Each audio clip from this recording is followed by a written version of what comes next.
All right, ladies and gentlemen, Paladin 215 back here again. I need to make some corrections to my Paladin versus Warlock video. I kind of knew this, but I kind of couldn't believe it. I guess I completely forgot. Fear is not a 2-second cast, it's a 1.5-second cast. Which makes pretty much all my ramblings about seconds and pushback and all that stuff. At first, I thought I would make that kind of obsolete, but I decided to go obsolete to the point where I had to make another video. But I decided to go and actually test more thoroughly pushback.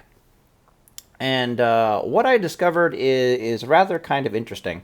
What I discovered is that the first application of pushback. There's a good word, application. So the first application of pushback that a target suffers when they are casting a spell is 1 second reduction on the current time of the spell. And if it runs over that amount of time, like for example, say they were like 0.5 seconds into the cast and you push them back for a second, it only goes back to the beginning basically. So you wasted a lot of that pushback. But, okay, so the way the pushback works is the first application reduces it by 1 second. The second application is 3/4 of a second. The third application is, like, well, let me find some place I could type. There we go. Let's type this. So the first oh, you guys can't see this. Forget it. Anyway, so the first one is like 1 second, and then the next one is like 3/4, and then it's 2/4, and then it's 1/4. But past that 1/4 point, I'm not really entirely sure how the diminishing returns works. Predominantly because the only thing I have to really test it with is freaking. I suppose I could test it with Resurrection, but I only have really my 2-second Holy Wrath to really test it with, and it becomes very difficult to see what happens past that point. But mathematically, what we're looking at is 1 second of pushback, and then on top of that, it's like 6/4 of a second of pushback. With 4 applications of pushback. Keep in mind that with SOR, you're going to apply 4 applications of pushback against your target in 2 melee attacks. So at that point, you're basically adding 1 plus 1.5 seconds worth of cast time to a target's spell cast. So in this case, we're doing it to a Fear, which as we all know is a 1.5 second cast. We all know that. Of course we do.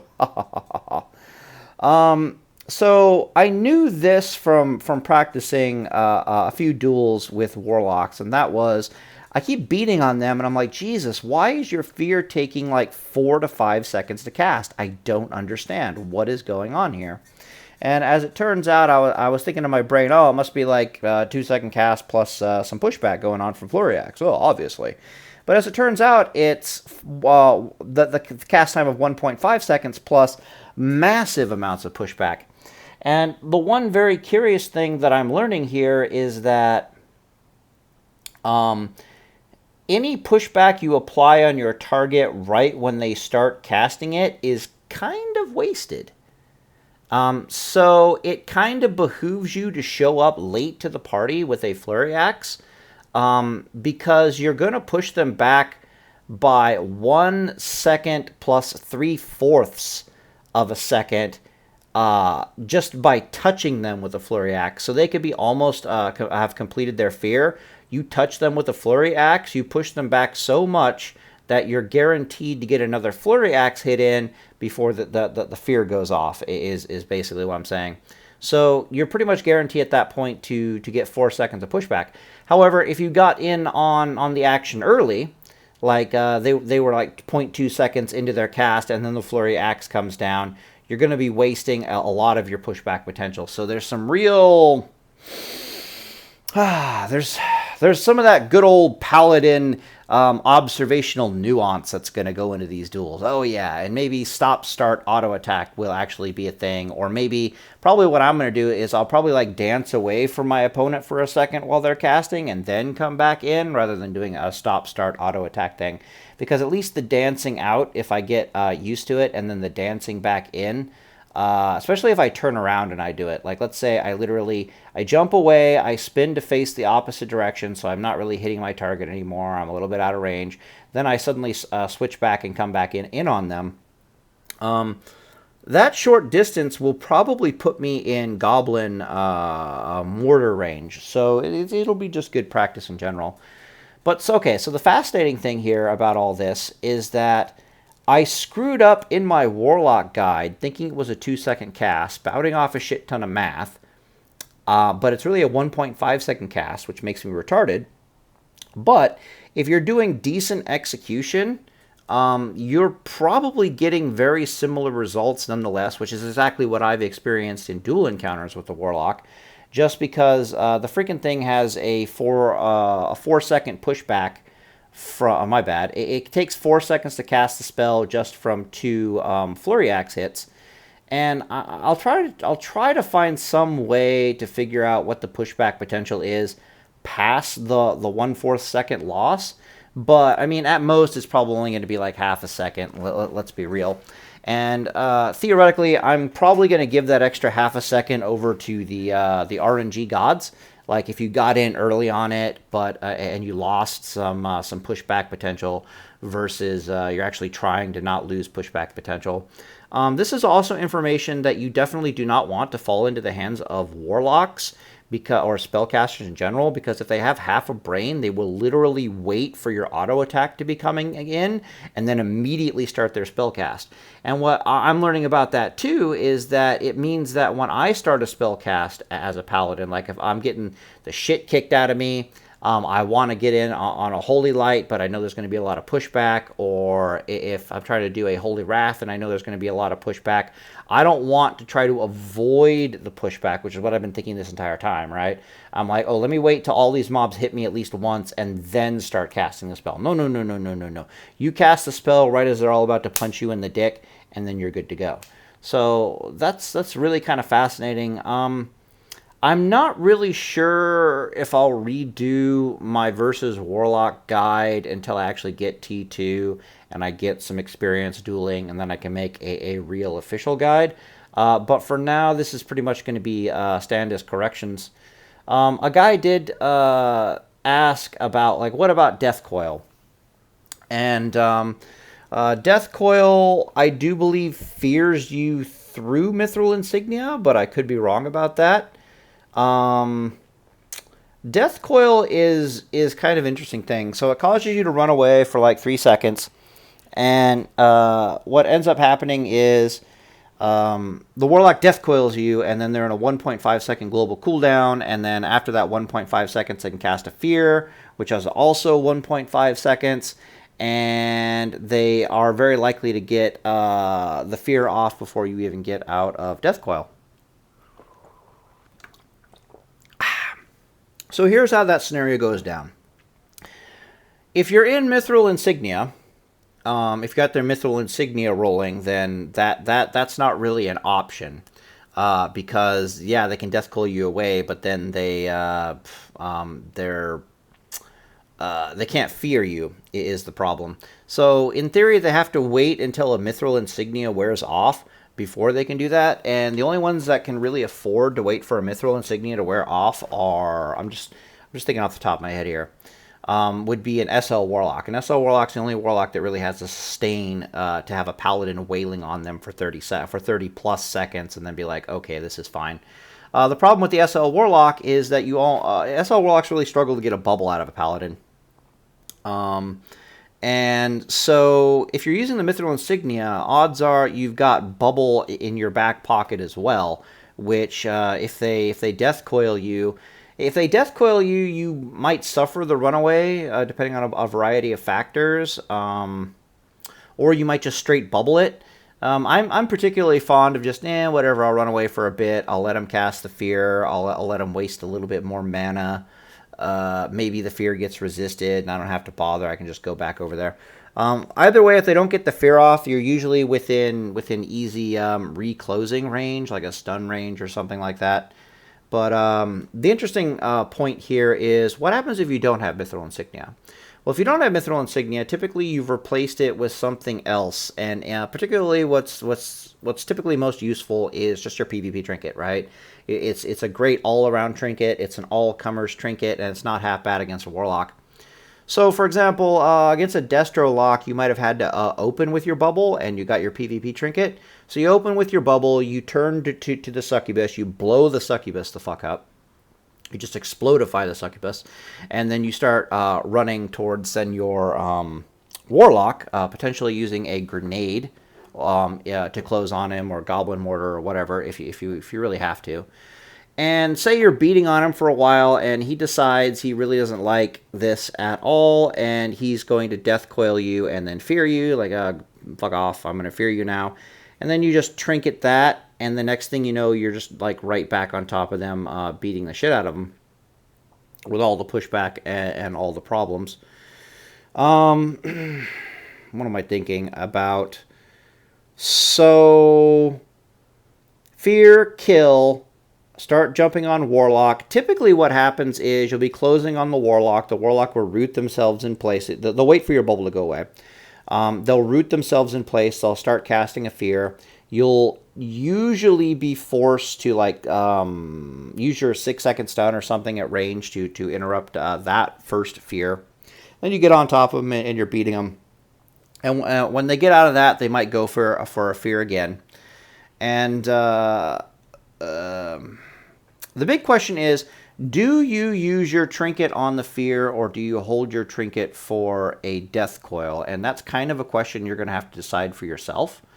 If you have things like the skeleton offhand book summon, for example, 9 times out of 10, it's a lot better to just roll with what little resists you're using in, like, a T2 set.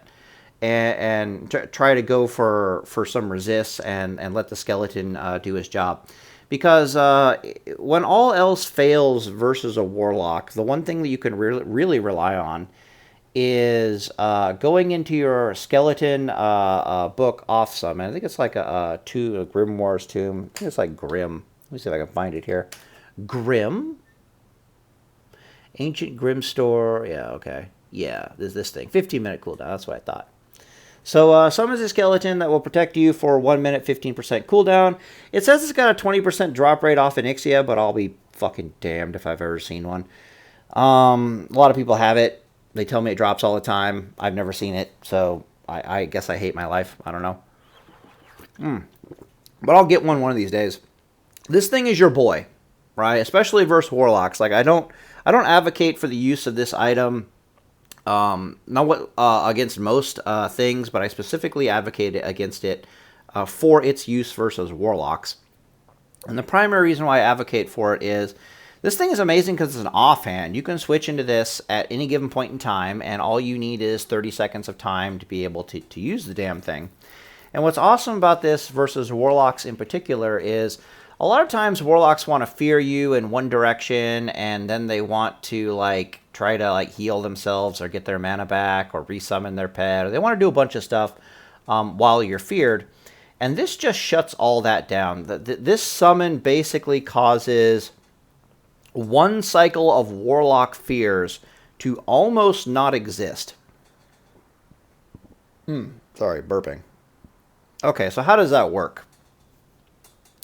This thing's got like 3,500, 4,000 life or some stupid shit like that, and it keeps the lock in combat for a long time, and it makes it. SL Warlocks can still get off their pet resummon pretty easily, but the other types of Warlocks, it's like a 10-second cast or something for them, and the pushback is just so severe when they're trying to do it from this with this pet beating on them that it stops them from eating and drinking. It stops them from really DPSing on you when you're feared. It stops them from casting fear after fear after fear on you because this pet lasts a freaking minute, and they just can't afford to try to kill the thing, mana-wise. And what's hilarious about it is it's like if at any point in time in a duel with a Warlock, you think, oh shit, I'm going to get feared, right? Like RNG hasn't gone your way. Paladin's failed me in his advice. What do I do? If you have this thing in your hand with its cooldown ready to rock and roll, you're good to go. So I'll give you an example. So it'd be like, let's say you caught a fear, you didn't resist it, and then you decide, okay, fine, I'll trinket this fear. And now because you've trinketed the fear, you don't really have anything to counter Death Coil into fear. Just immediately summon this stupid skeleton, and you're putting your opponent in one hell of a catch-22 scenario. Because their situation now is, okay, I can officially fear the Paladin, that's good, but at the same time, I can't do anything while that Paladin is feared. I can't eat, I can't drink. I can get some distance, but this skeleton actually does a lot of damage over its duration. It does like 3,000 damage over its duration. And the skeleton has like close to 4,000 hit points. Like, again, like 3,500, 4,000 hit points. That doesn't sound like a lot, but for endurance fights matchups, which is kind of what I'm, endurance fighting matchups, which is kind of what I'm an advocate of, that's kind of death. So it's like, yeah, okay, I death coil the Paladin, I fear the Paladin. Here's the fun part. You might not even get the fear off on the Paladin with the skeleton beating on you. Because, again, it's very tight. It's 1.5 seconds. Let me think. Yeah, so it's 1.5 seconds global cooldown, then 1.5 seconds to cast the fear. This skeleton, like, punches every, like, 2 seconds. If it punches you once, you're losing, like, a second on your fear cast, which means the Paladin's going to come out of the Horrify and have a second of action. If your second trinket, for example, was either Shadow Reflector, or it was a Goblin Mortar, for example, or God forbid if it was a Defender of the Timbermaw, that Paladin has pretty much all the time in the world to be like, no, I'm going to stun you, I'm going to get back on you, I'm going to start beating on you if it's a Goblin Mortar. Oh, I'm going to pop Shadow Reflector here, so go fuck yourself. Or I'm going to pop a Defender of the Timbermaw and watch these two pets just start tag teaming the shit out of you while you have issues.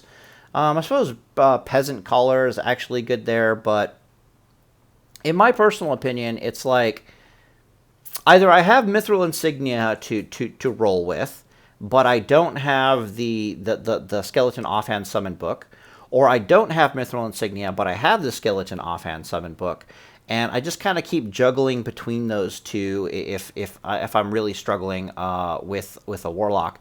And then there's the other option where it's like, okay, one duel I had the Mithril Insignia, so that was nice. So we went off of that. This next duel I don't have Mithril Insignia, so I'm going with the Grimoire book. And then it's like then like the third duel or something, I don't have either of them, but for some reason my resists are coming through. So I still got like a 50% win chance even in that scenario. So this book is actually a really big deal for fighting Warlocks, and I'm trying to think, did I actually make it clear why it's so terrifying? Okay, I'll describe exactly what happens, if memory serves. So you see the fear coming, you can't stop it, you summon this annoying fucking skeleton that starts running at the Warlock. Next thing you know, you fail to resist the fear, you start running in some random direction fast as fuck. The Warlock decides he's going to get mega distance from you, and he starts running to as far as he can in the other direction. But the whole time he's got this skeleton that's just chasing after him, like beating on his ass. And so then you come out of the fear because the Warlock can't really do anything. Maybe he tried to root himself in place and summon his pet again, which is going to... they stopped doing that really fast because the pushback is too severe. It takes like 10 seconds, and you can easily just like, have a Goblin Mortar. Stop that. That's annoying. And so you come out of this fear and you start running and trying to catch back up to this Warlock. This Warlock kind of has nowhere to go because he's stuck in like the dueling circle. Or this is specifically if it's a duel. If you're in like Battlegrounds or World PvP, then this is a bit of a different story.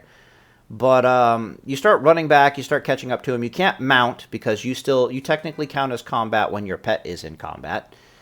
And some of them try to kill the pet, which again, if they're trying to kill the pet, they're wasting a lot of mana and or they're rooting themselves in place.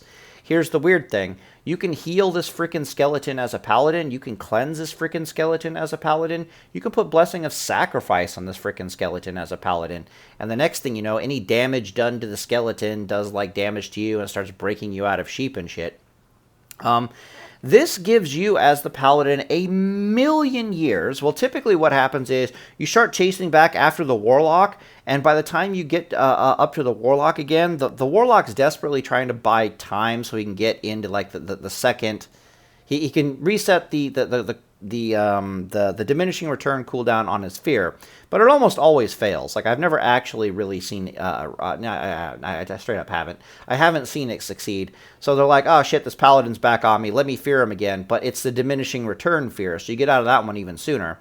And so then you're coming back again, and that skeleton is still fucking there, beating on this poor warlock who's likely like low life at this point. He's near death. He's just like ah. And God help him if you still have like Goblin Mortar and stuff to throw at him. Or you still have your nade off cooldown or whatever is going on. Or, oh God, I remember now. Yeah, your 6-second stun comes off cooldown. So by the time you get back up to him, let's say you suffer like 3 fears, even with the skeleton pet. So the skeleton pet's about to time out, but you're right back on the warlock. He can't cast fear on you again. You know this. You catch up to him. You start beating on his ass. Suddenly he gets off of the diminishing returns.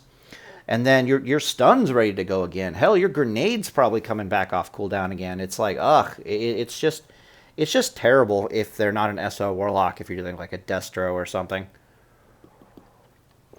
There was one more thing I can't really remember. It popped up for a second. Skull of Impending Doom. Yeah. So once you're done doing the Skeleton Offhand Book Summon, I'm pretty sure you can switch out of it.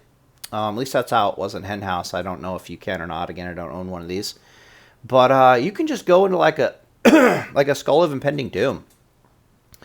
And then the Warlock, then you're really going to catch back up to the Warlock, and the Warlock really can't fear you. But I think it's kind of better to basically just let the pet do his thing. If you get one of these, you'll know exactly what I'm talking about. But this item is basically on your wish list. It'll make your life way easier. If you do not have this item, then please, please, please, please, please consider getting a Mithril Insignia. Because Mithril Insignia or this item will do. It'll do it for you. In a lot of matchups against Shaman or a lot of matchup against a Warlock, this item alone will do the job. But it's on a 15-minute cooldown. And so, you know me, I'm not really satisfied with like a 15-minute cooldown. Oh, I beat a luck and 15-minute cooldown. Bleh. But when your cooldowns aren't up, usually your resists come into play. But yeah, so I'm not really sure. I'm probably not going to remake the lock video. Probably just have this be supplemental, and I'll talk more cautiously about certain things. What else is there with the Warlock? Yeah, so... No, I think that's about it. You literally just go over there and you fucking kill them. And there's not a lot they can really do about it. Like, it's complicated, the series of actions you have to take to make it so they can't do a lot of... there's not a lot they can, quote, do about it. But once you're aware of the actions you can take and they become like muscle memory and second memory, it really is you just go over there and kill them. And if you watch the dueling tournament, especially with like Peaceblade and to a lesser extent, I think, one of S-Fan's duels, you can see this kind of clearly where they're just kind of going over there and they're just kind of killing the Warlock. And that's precisely because you're not dealing with an SL Warlock.